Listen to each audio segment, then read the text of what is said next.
자, 이렇게 중국 최초로 통일 왕조를 세웠던 시황제였지만 시황제도 죽음을 피할 수는 없었죠.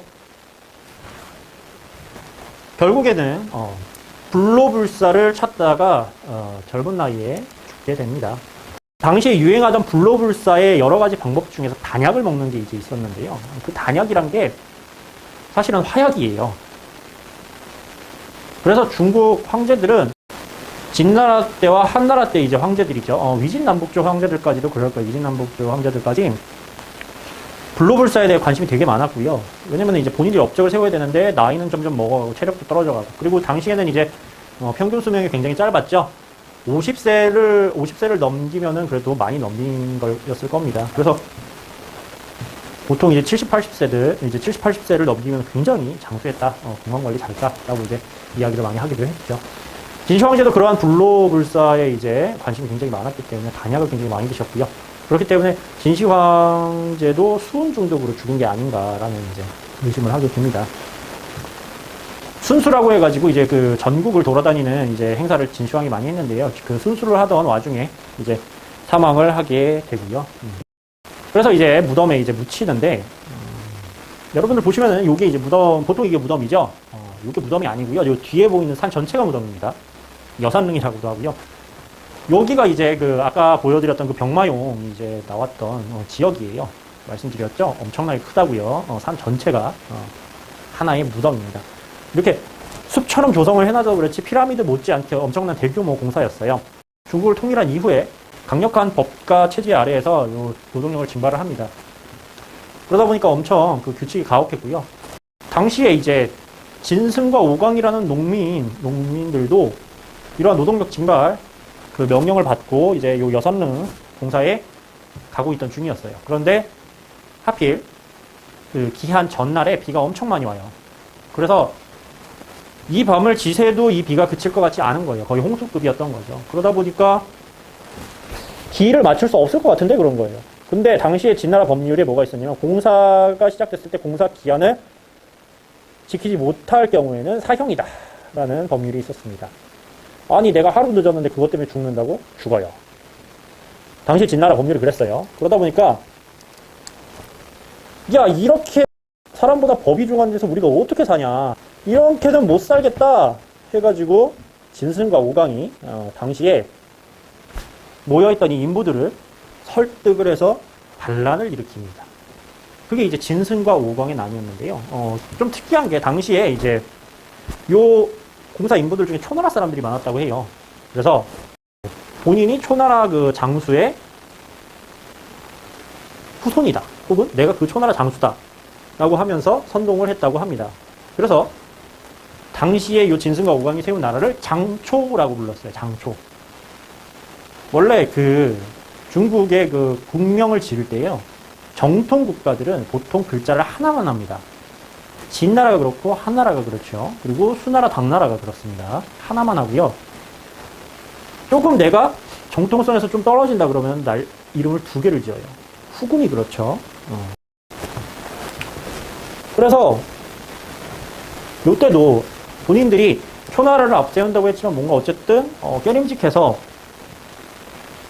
한 글자짜리 이름을 짓지 못했던 것 같아요. 그래서 이름을 장초라고 짓고요. 요 지역이죠. 요 지역 여산릉 근처였던 요 지역에서 이제 반란을 일으킵니다. 진승 오광의 난이었고요.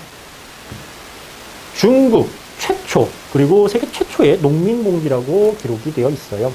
진승 오광이 했던 굉장히 유명한 말이 있죠. 왕후장상의 씨가 따로 있는 게 아니다. 누구든지 왕이 될 수 있다. 저 진나라 왕, 오랑캐라고 불렸던 진나라 왕도 본인이 황제라는 이상한 이름으로 전국을 통일하지 않았냐. 왕후장상의 씨가 따로 있는 게 아니다 라고 이야기합니다. 요거는 이제 몇백 년이 지나서 고려시대 때 똑같이 써먹게 되죠. 그거는 이제 한국사 때 이야기를 하고요. 어쨌든 이 진승 오광의 난을 계기로 굉장히 불안했던 이 진나라 지배체계가 완전히 와해가 됩니다. 그러면서 다시 거의 전국 시대에 맞먹는 군웅할거의 시대가 도래를 하게 돼요. 그래서 이 전국적으로 굉장히 많은 영웅들이 등장을 하고요. 그 중에서 가장 유명했던 이제 사람들이 초나라에서 올라온 역발산 기계세. 힘은 산을 들어 올릴 만하고 그 기세는 세상을 흔들 만하다. 만인지적이라고 불렸던 항우가 있고요. 풍옥이라는 굉장히 조그마한 도시에서 동네 대장 노릇을 하던 유방이 있었습니다. 요 유방과 항우의 대별, 즉 초한쟁패가 이제 그 사이에 일어나게 되죠. 우리도 초한지로 굉장히 유명하고요. 항우랑 비슷한 영웅들이 이제 중국 역사에서 굉장히 많이 나옵니다. 슈퍼맨도 이런 슈퍼맨이 없어요. 말했죠. 막 산을 들어 올릴 정도의 기상이 있어요. 그리고 모든 사람들이 붙어도 절대 이길 수가 없대요. 실제로 팽성전투라는 게 있습니다. 팽성전투에서 56만의 유방군을 3만의 항우군이 학살합니다.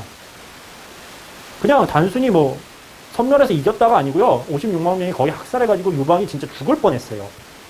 그 정도로 엄청난 무력의 항우였는데 결과는 유방이 이겼죠.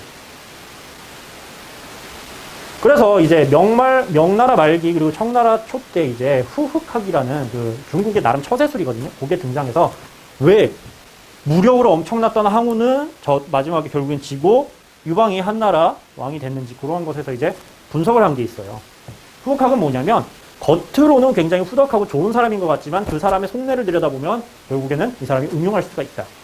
그리고 그러한 것이 난세의 영웅들이 가져야 될 자세다. 하지만 거기에 뭐 이제 도덕적인 거를 가미해야 된다라는 이러한 이제 이야기를 이제 하는 그러한 중국 나름의 처세술인데요. 뭐 지금은 통용되진 않지만 이러한 것들을 보면서 굉장히 재밌는 것들이 있어요. 그래서 보면은 당시에 있었던 영웅들이거든요. 요게 이제 초한쟁패 당시에. 항우는 아까 말씀드려서 알 겁니다. 그래서 요게 기준이 이제 얼굴의 표정이 박하냐 후하느냐, 마음이 검은 놈이냐 나쁜 놈이냐에 따라서 이걸 나눕니다. 보면 항우는 낯이 얇고 마음이 순수하다고 되어 있죠. 그래서 굉장히 어린아이 같았다고 해요. 기록에 보면 굉장히 어린아이 같아가지고 본인 기분이 나쁘면은 몰라! 이랬다가도 본인 기분이 좋으면 야 오늘은 쟤를 좀 살려줘라. 약간 이런 기본파였다고 해요. 범증은 항우의 이제 대표적인 책사였고요. 항우보다 20살 정도 많았다고 해요. 20살, 30살 정도 차이, 엄청나게 나이 차이가 많이 났죠. 세대 차이도 나고 그러다 보니까 이제 이해관계 때문에 모였지만 서로 사실 맞지는 않았다고 합니다. 그래서 이 사람은 마음은 되게 그 이해타산적인 사람이었는데 이분도 자기 얼굴을 속일 수가 없었어요. 그래가지고 서로 안 좋았고요. 그에 비해서 유방은 마음은 음흉할지 모르지만 낯빛이 되게 두꺼워요. 뻔뻔하단 거죠. 그래가지고 본인이 슬프지도 않은데 상대방이 슬픔에 빠져 있으면 같이 울어줄 수도 있고 본인이 기분이 나빠도 그때는 그냥 아하 그렇구나 하고 넘어갈 수도 있는 그런 사람입니다. 어떻게 보면은 굉장히 무서운 사람이죠. 뒤에서 뒤통수 때리기 굉장히 좋을 수도 있죠. 실제로 이제 유방이 이 초한쟁패 이후에 진나라가 멸망하고 초한쟁패 당시에 이제 같이 싸웠던 여러 가지 신하들이 있습니다. 이 신하들을 나중에 한나라로 통일하고 나서 차례차례 죽여버리죠. 그만큼 이제 낯빛이 두껍고 마음이 음흉하다는 건데, 여기 이제 그 대표적인 토사구팽 당하는 사람이 바로 한신이죠. 전략의 천재라고 합니다. 이 사람은 개인의 무력이 센 거였고요. 한신은 그 머리 두뇌가 좋았던 거예요. 전장을 보는 눈이 다른 사람과 달라서 딱 지도를 보여주면은 그러면은 여기에 이렇게 배치하고 이렇게 배치하고 이렇게 배치하면 우리가 승리할 수 있습니다. 하고 딱 할 수 있는 그러한 사람이었던 거죠. 자, 그래서 요렇게 이제 분석을 한 재밌는 것들도 있고요. 어쨌든 그래서 결국에는 유방이 한나라를 세우게 됩니다. 그래서 한 고조가 되죠. 한 고조의 정책은 간단히만 살펴보면 됩니다. 일단은 장안이라는 곳으로 이제 도읍을 정하고요. 그리고 당시에는 이제 군국제라는 걸 시행을 하는데요. 군국제는 우리가 지금까지 배웠던 그 토지제도 있죠. 봉건제와 구년제 중간이라고 보시면 됩니다. 당시에 초안대전을 치르고 나서 유방 스스로의 능력에 의해서 독단적으로 나라를 통일한 게 아니고요. 그 아래에 굉장히 많은 장수들이 있었어요. 그리고 이 장수들은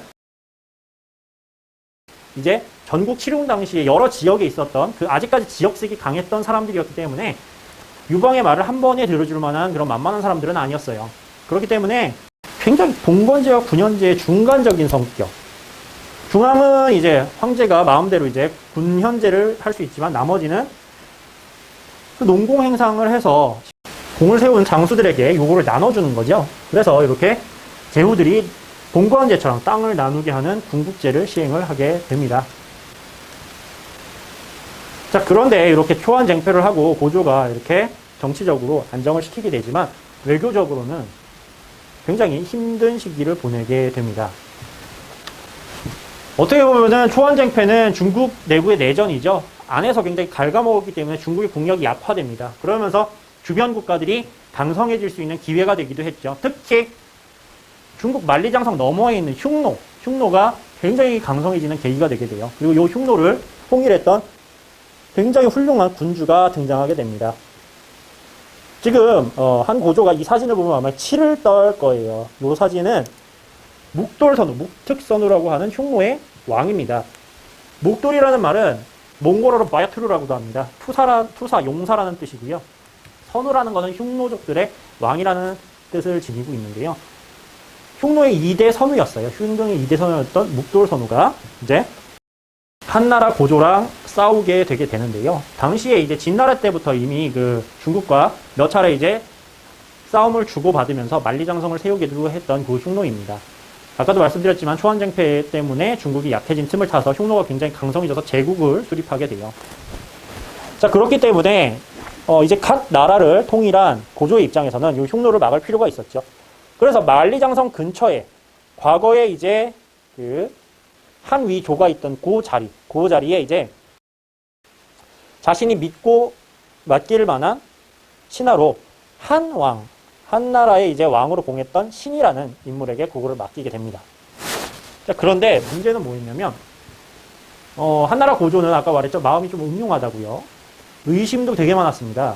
그래서 본인 신하들이 능력이 있는 사람들이란 말이야. 그렇다 보니까 이 사람들이 언제 배신을 할지도 본인이 알 수가 없는 거야. 능력이 있으니까. 자, 그런데 이제 요 묵돌선우가 당시에 이제 한왕 신이 있던 지역을 침공을 해요.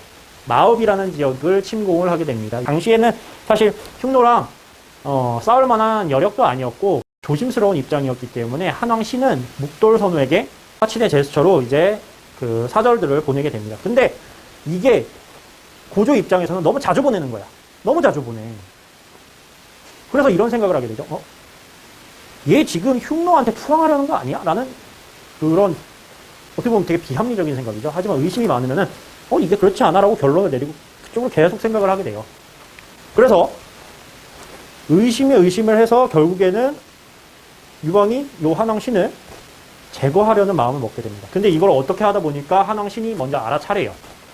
그래서 한왕신이 결국에는 묵돌선우에게 투항을 하기 위해 도망칩니다. 이거를 이제 징벌하고자 고조가 친히 군사를 이끌고 흉노 제국의 땅으로 들어서게 되죠. 처음에는 이제 묵돌선우가 지는 척하면서 몇만씩 보내면서 일부러 져줘요. 그러다가 이제 본인들이 공격하기 좋은 지역으로 이제 고조를 유인을 하게 되는 거죠. 이게 계속 이기다 보면은 사람이 거기에 끌려 들어가게 되어 있나 봐요. 이러한 장면들이 중국 역사에서 몇몇 번씩 보이게 됩니다. 그래서 백등산이라는 곳에서 결국에는 그 흉노의 대군이 이제 요 한 고조의 군대를 포위하게 돼요. 7일 동안 포위를 하게 되는데요. 그래서 한 고조가 죽을 위기에 놓이게 됩니다. 백등산은 요 평성 지역이라고 지금 추정이 되고 있고요. 그래가지고 선생님이 지금 만리장성 이남 쪽에다가 표시를 했지만 사실은 요 바깥쪽이라고 보시면 돼요. 그래서 이쪽에서 7일간 포위가 되게 됩니다. 절체절명의 위기죠. 자, 그런데 유방도 어쨌든 초안대전을 이제 치르면서 산전수전 다 겪은 백전노장입니다. 싸움에서 그렇다는 게 아니고요. 그만큼 이제 지략을 쓸 수 있었다는 의미죠. 그러다 보니까 유방의 특징 중에 하나가 뭐냐면은 무슨 이유에서인지 모르는데 여자들한테 인기가 굉장히 많아요. 여자를 잘 구슬리는 법을 알았던 것 같아요. 그래가지고 이제 당시 묵돌 선우의 부인에게 서한을 보냅니다. 그래서 이렇게 얘기를 하죠. 부인, 만약에 선우께서 저를 죽이고 장안으로 쳐들어가면 장안에 중국 여인들이 굉장히 많을 겁니다. 중국 여인들은 부인보다 미모가 뛰어난 친구들도 굉장히 많아요. 만약에 그렇다면은 부인 남편인 선우와 그 부하 장수들이 이걸 보고 눈이 획가닥 돌아가지 않겠습니까? 그럼 부인은 어떻게 되겠어요? 낙동강 오리알이 되겠죠? 그러니까 빨리 남편을 잘 구슬려서 저를 살려주게 해주시길 간청드립니다. 약간 반 협박과 반 구걸이 섞여 있는 굉장히 묘한 제스처였는데 이게 어떻게 통했어요. 그래서 선우의 부인이 이제 선우에게 설득을 하는 거죠. 어차피 우리가 중국에 가가지고 이 중국 땅을 전부 다 지배할 수 있는 것도 아니고 이 사람 지금 어차피 돌아가면 그냥 조용히 중국에서 살겠다는데 그냥 살려주는 게 어때요? 그렇게 해가지고 이제 설득 끝에 이제 7일 만에 호위망을 살짝 풀어줍니다. 그러면서 이제 고조가 살아나게 되죠. 이게 이제 중국 역사상 가장 큰 치욕이자 한나라와 흉노가 이제 100년 동안 싸우게 되는 시발점이 되는 백등산 포위전이었습니다. 자, 요게 이제 풀려나면서 이제 중국에서는 이제 화약을 맺게 되죠. 말이 화약이지 사실 어떻게 보면은 종공을 바치기 위한 내용이었는데요. 그 중에서 이제 가장 중요한 게 이거였습니다. 두 가지가 있는데요. 첫 번째는 한나라 공주를 흉노 왕에게 시집 보낸다. 이때부터 100년간 한나라의 이제 여인들이 조공으로 바쳐지게 됩니다. 그리고 이제 흉노에게 옷감과 음식을 보낸다. 이게 사실 어떻게 보면 가장 중요한 거였죠. 흉노족이 살고 있는 유목 지역은 농사가 안 되는 지역입니다. 약탈을 하거나 빼앗지 않으면 그래서 생필품을 구할 수가 없어요. 그래서 사실 흉노족이 중국을 침입하는 이유 중에 가장 큰 이유 중에 하나는 뭐냐면 이러한 생필품을 얻기 위한 게 가장 컸습니다. 그래서 사실 목적은 이거였던 거죠. 요걸 위해서 이제 공격을 했는데 어떻게 하다 보니까 공격이 생각보다 강하게 먹혔고 이러한 것들로 인해서 이제 형제관계를 맺게 되는 중국 입장에서 굉장히 굴욕적인 패배를 당하게 됩니다. 그래서 사실 이제 몽고 역사나 이런 데서는 절대 빠지지 않고 등장하는 게 이게 백등산 포위전, 형성의 치욕이라는 이제 이야기죠. 요 맹약 이후에 이제 한 고조가 죽고요. 이제 한 고조의 부인이었던 여후가 있거든요. 근데 여후도 굉장히 상당한 여걸이었어요. 근데 흉노 선우에게 이제 조롱을 당하게 됩니다. 중국 역사에서는 농서 사건이라고도 기록되고요. 그러니까 농이죠, 농담을 했는데 지금으로 치면은 여성에게 성희롱 한 수준이었어요. 편지 내용은 이렇습니다. 그대 지금 남편도 죽었고 나도 지금 홀몸이기 때문에 쓸쓸한데 와서 같이 외로운 밤을 지새면 어떠겠느냐. 열받죠. 엄청 열받죠. 특히 당시 여태우입니다. 여태우는 여걸이라 그랬죠. 본인이 마음에 안 드는 그 후궁을 인간돼지로 만들어서 태자에게 보여준 적도 있었어요. 그걸 보고 태자가 기절했는데 여태우가 이렇게 해가지고 어떻게 한나라를 이끌겠냐 이렇게 담이 잡아서 이런 말을 했던 사람입니다. 가만히 좌시할 수 있는 성격이 아니죠. 길길이 날뛰면서 내 이놈의 모가지를 된강 쳐버려야겠는데 어떻게 하겠냐 했는데 한고조가 지금 묵득선우에게 당한 지 얼마 되지 않은 상황입니다. 신하들이 깜짝 놀라면서 지금 천하의 영웅이셨던 폐하도 죽을 뻔한 고비를 넘긴 지 얼마 안 됐습니다. 쉽게 결정할 수 있는 사안이 아닙니다. 저희가 잘 설득해 보겠습니다 해서 이제 여태우가 쓴 편지를 좀 수정을 했습니다. 근데 굉장히 굴욕적으로 썼었죠. 저는 이미 늙고 병들기 직전이라 선우 폐하를 모실 수 있는 상황이 안 됩니다. 이렇게 유학의 편지를 바꿨을 정도로 흉노에게 저자세로 유관할 수밖에 없었어요. 그러면서 이제 신하 중에 하나가 그런 말을 하죠. 우리가 지금 이 치욕을 견딘다면 후세가 이것을 풀어줄 날이 올 것입니다. 그게 그렇게 걸리는데 딱 100년이 지납니다. 100년 뒤에 이제 한 무제가 등장하면서 요거를 이제 해결하게 되죠. 그래서 한나라의 자존심을 세우고 한나라가 본격적으로 발전을 하게 됩니다. 자, 보시면은 이제 여러 가지 활동들이 있는데요. 정치적으로 중앙 집권 체제를 굉장히 강화시키는 데 일조를 합니다.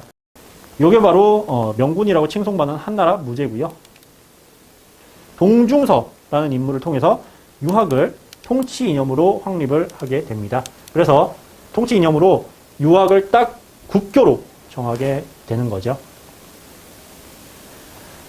그래서 세 가지를 실천하게 됩니다. 일단 유교를 관학화하고요. 이 유교를 국가적으로 연구하기 위해서 오경 박사라는 것을 설치를 해요. 학문적으로 이제 연구를 하겠다는 거죠. 그리고 이 오경 박사들이 이제 연구할 수 있는 연구기관으로 태학을 설립하게 됩니다. 이 태학은 지금의 대학이라고 보시면 되죠. 우리나라로는 서울대학교, 그리고 미국은 아이비리그, 이러한 정도라고 보시면 됩니다. 실제로도 이제 후에 수나라 당나라 때쯤 되면은 요게 이제 동아시아 전체에 퍼지면서 각 국가에서 태학을 세우게 되기도 하죠. 자, 이러한 것들을 바탕으로 중앙을 이제 하나의 통치 이념으로 정비하고 9년제를 실시하면서요. 그간 이제 100년 동안 쌓았던 안정, 그리고 그러한 것들을 통해서 대외 진출을 하게 됩니다. 특히 100년 동안 쌓아뒀던 흉노에 대한 원한을 이때 풀게 되죠. 교과서 페이지 41페이지를 보시면은 그래서 무제에 관련된 지도가 나올 겁니다. 가에 해당하는 지도고요. 보시면은 요 만리장성을 경계로 해서 이제 그 전까지는 방어를 했다면은 요 무제 때 처음으로 대외 원정을 나가게 돼요. 그래서 단순히 대외 원정을 나간 것뿐만 아니라요. 아예 흉노 제국을 들어가서 아예 유린을 해버립니다.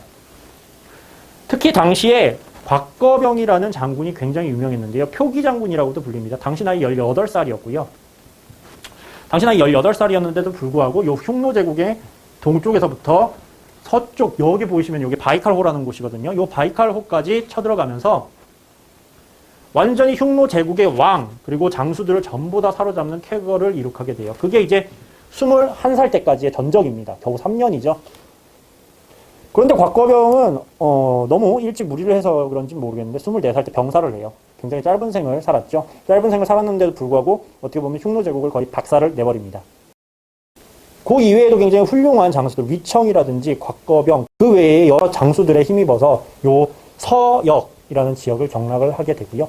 그리고 또 장건이라는 그 신하를 시켜서 요 대월지라는 지역 보이죠? 요 대월지라는 지역에 밀서를 파견하게 됩니다. 자, 그런데 가던 중간에 이제 장건이 흉노한테 잡히게 돼요. 잡히게 돼서 몇십 년을 이제 흉노와 같이 생활을 하다가 다시 탈출을 하게 됩니다. 그러면서 요 두나, 소르 요 지역을 왔다 갔다 하게 되죠. 그래서 몇십 년 만에 이제 대월지에 도착하지만 당시 이제 흉노한테 공격받아서 쫓겼던 이 대월지는 막상 이 지역에 오니까 살기가 굉장히 좋은 거야. 그래가지고 여기에 정착해서 결국에는 뭐 편안하게 살고 있던 상황이었어요. 그러다 보니까 굳이 흉노를 칠 이유가 없어. 그래서 몇십 년 만에 장건이 여기 왔지만은 요때 당시에는 이제 성과를 이룩하지 못했죠. 하지만 여기서부터 지금 요 장안에 이르는 요 길을 개척을 하게 됩니다. 이게 바로 장건의 서역 여행로고요. 지금 우리가 실크로드라고 불리는 비단길, 즉 사막길의 원형이 되게 됩니다. 그러면서 요 서역 경영을 통해서 중국이 엄청나게 많은 부를 쌓게 돼요. 요 대월지 너머에 여러 서역 국가들, 그리고 인도, 그리고 넘어서 당시에 있었던 이제 페르시아, 그리고 페르시아를 넘어서 대식국까지. 대식국은 지금의 로마입니다. 그 로마까지 이제 엄청난 그 무역을 하게 되는 거죠. 그래서 이렇게 엄청난 대외 원정을 하다 보니까 국고가 엄청나게 마르게 됩니다. 그러면서 국가 재정이 엄청나게 약화되고요. 그래서 요거에 대한 보완책을 실시를 하게 되는데요. 일단 소금과 철, 반드시 필요한 소금과 철을 국가에서 전매를 하게 됩니다. 그리고 여러 가지 국가 경제 통제 정책을 시행하게 돼요. 그게 이제 균수법과 평준법인데요. 균수법은 쉽게 말해서 특산물, 각 지역마다 특산물이 있어요. 그 특산물을 국가에서 사서 비싼 지역에 싸게 팔아서 그 이득을 국가에서 얻는 국가 통제책이라고 보시면 되고요. 평준법은 물건을 싼 값에 사둬요. 예를 들면 감자가 있으면 감자가 풍성하게 난 해에 좀 싸게 사뒀다가 시가 마르는 때가 있으면은 그때에 감자를 다시 푸는 거예요. 그래서 물가를 조절하는 물가 조절책입니다. 요거는 국가가 유통에 관여하는 법이라고 보시면 되고요. 쉽게 얘기해서 요거는 물가를 조절하는 법이라고 보시면 됩니다. 이거는 개념 자체가 조금 헷갈릴 수가 있는 부분이에요. 그렇기 때문에 여러분들이 균수법과 평준법은 보시고 정확하게 기억을 해 놓으시기 바랍니다. 개념을. 요거는 EBS 페이지 19페이지 있으니까 꼭 각각 별표를 2개씩 쳐 놓으시기 바래요. 킬러 문항일 때 꼭 나오는 거기 때문에 여러분들 잘 기억해 놓으시기 바랍니다. 자, 그리고 이제 유통을 원활하게 하기 위해서 오수전이라는 거를 만듭니다. 요게 이제 국가에서 처음으로 만든 정식 화폐라고 여러분들이 보시면 돼요. 지금 여기 나오는 그림이 바로 오수전인데요. 요거는 효과가 굉장히 좋아서 그랬는지는 모르겠지만은 요 한나라 때부터 해서 쭉 이제 위진남북조 수당 때까지 만들어지는 그러한 화폐입니다. 그래서 나중에 고조선을 멸망시키고 사군을 설치했을 때 이 사군에도 이 오수전이 통용되었다라고 여러분들이 기억을 하시면 됩니다. 자, 그래서 한나라 무제는 여러분들이 어떻게 보면은 굉장히 잘 기억을 해 놓으셔야 되는 부분 중에 하나예요. 잘 나오기도 합니다. 실제로, 한나라 문제가 나온다면 기본적으로 한 무제의 정책에 대해서 나오게 돼요. 특히 한 무제가 등장하면서 중국이 크게, 특히 한나라가, 이제 중국 원형이 점차적으로 발전을 하게 되는 그러한 시기이기 때문에 한 무제는 굉장히 잘 나오는 유형 중에 하나입니다. 한 무제 같은 경우에는 여러분들, 페이지 19페이지에 나와 있죠? 3번.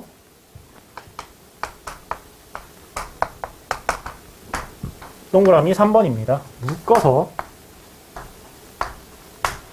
얘는 별 3개를 해줘도 무방할 정도이니까요. 잘 기억을 해 놓으시기 바랍니다. 특히 교과서 41페이지에 나오는 요 지도도 같이 기억을 해 주셔야 돼요. 그래서 장권의 비단길까지 같이 기억해 주시면 되겠습니다.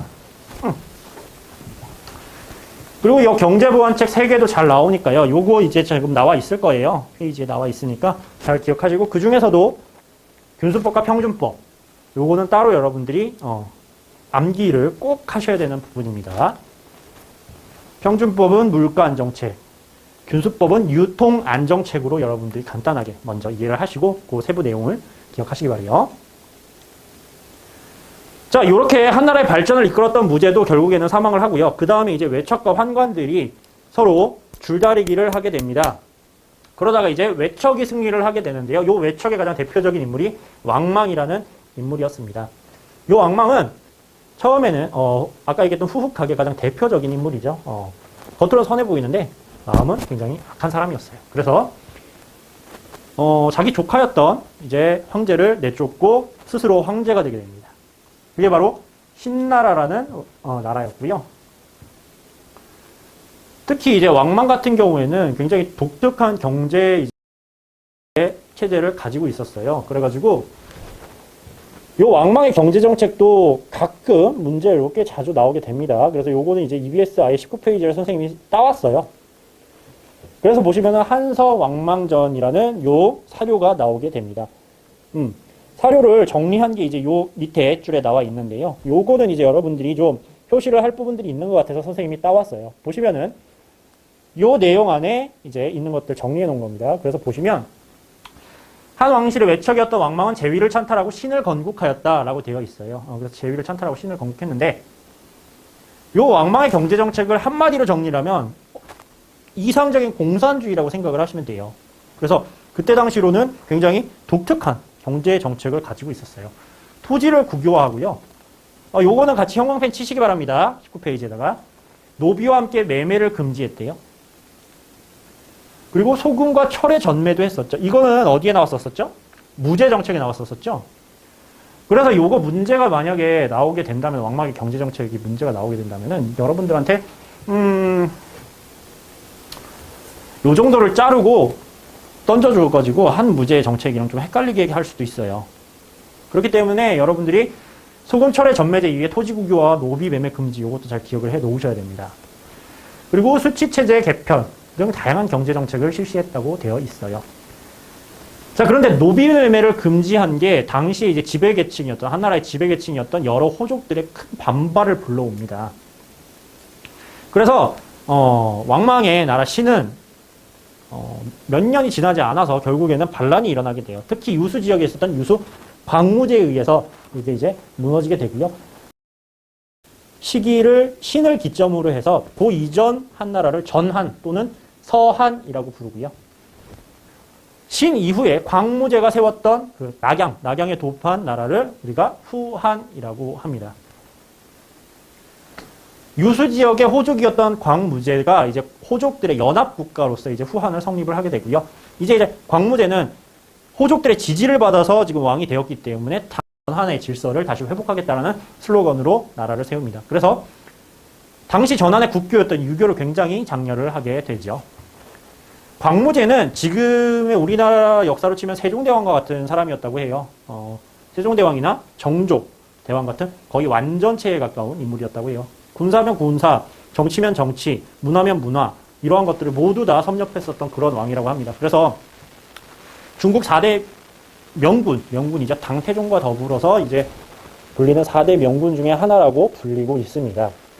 자, 그런데 이러한 광무제 사후에 이제 또 후한에 혼란이 오게 되죠. 특히 신 때부터 그 전한 때부터 지속됐던 환관과 외척들, 그리고 이제 각 지역에서 올라온 관료들 간의 세력 다툼이 굉장히 격렬하게 일어나게 됐고요.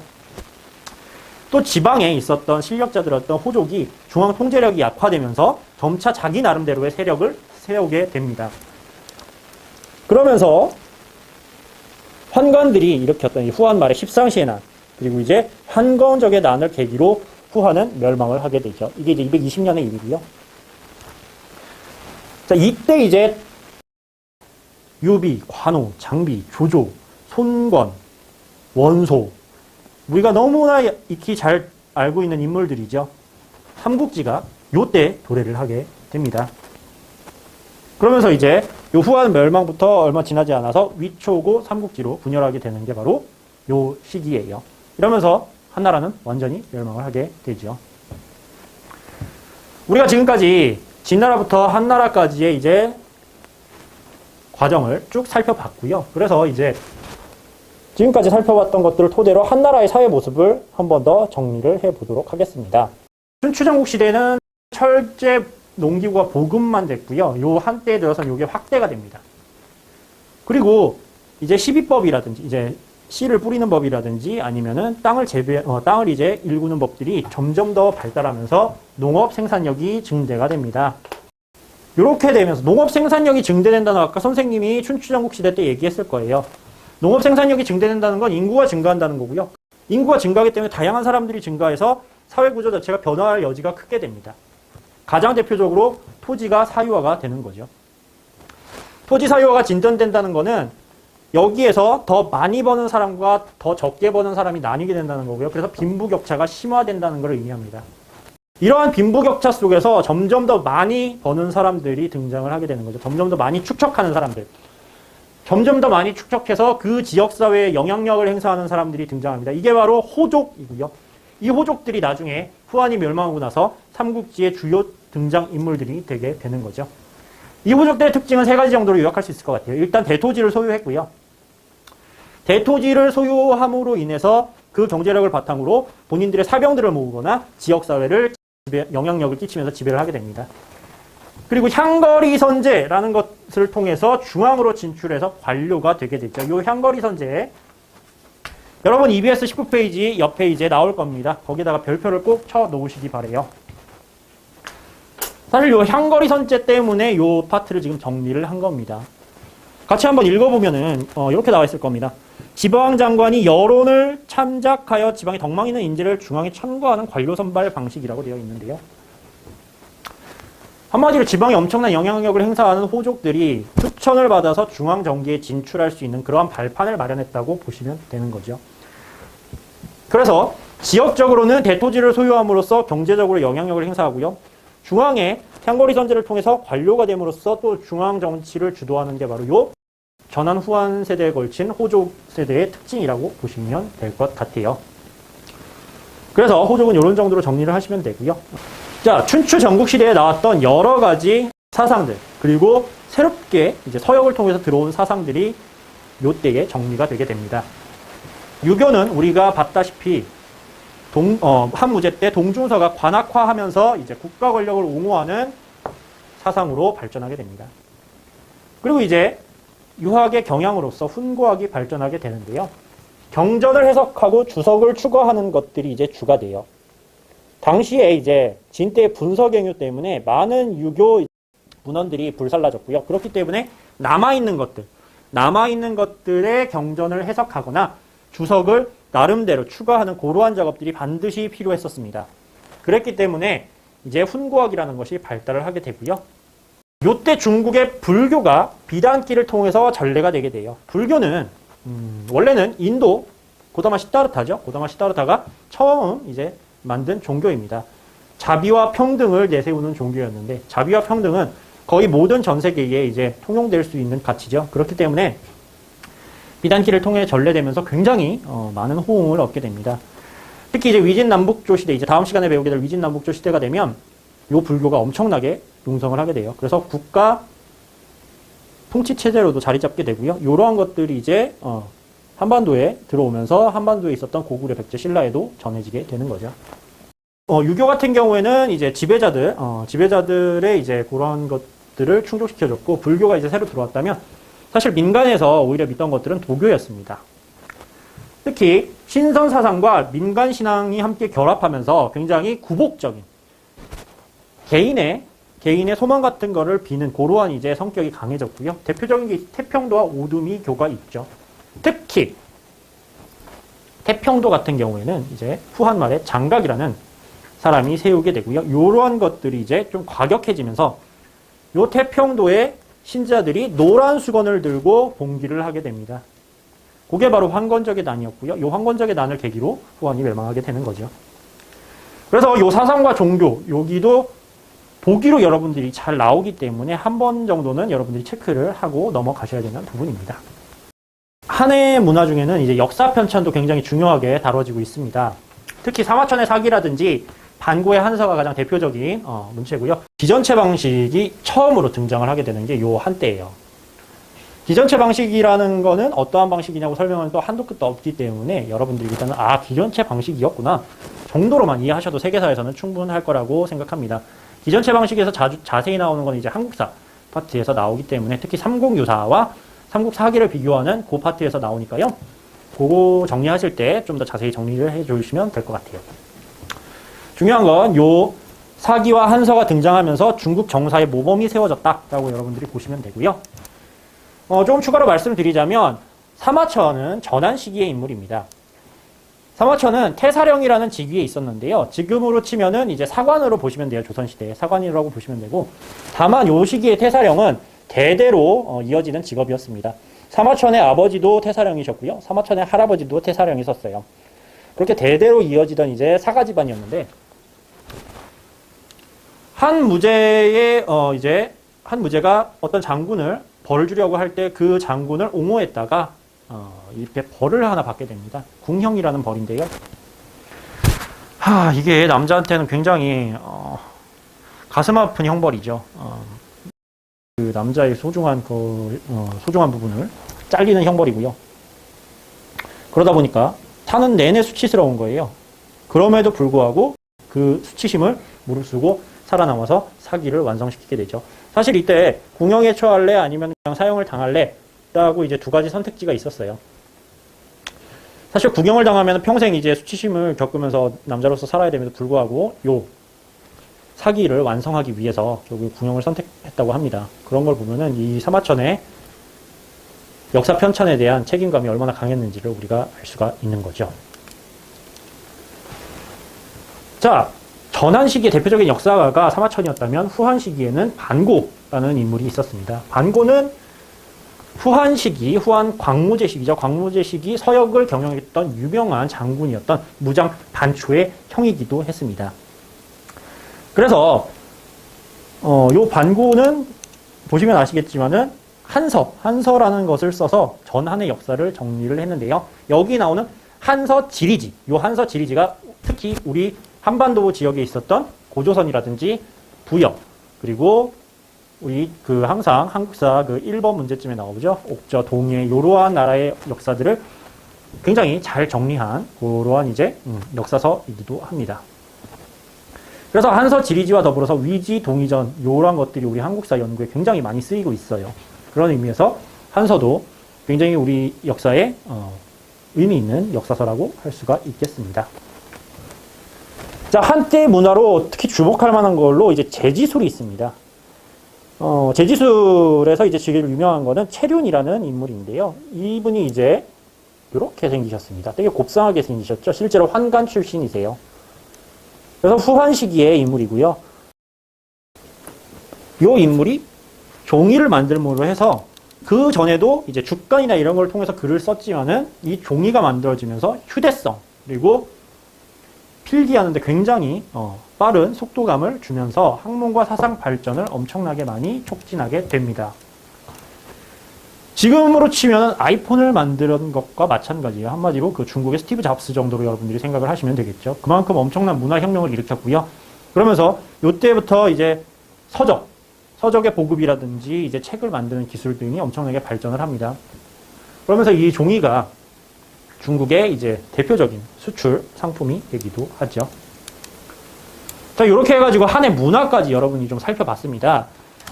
선생님이 이제 PPT를 쭉 하면서 표를 이제 보여줬던 것들이 있죠. 이러한 것들은 여러분들이 선택지로서 이제 정리를 한 이후에 암기 단계로 들어왔을 때 반드시 알고 있어야 되는 부분들을 이제 얘기를 했어요.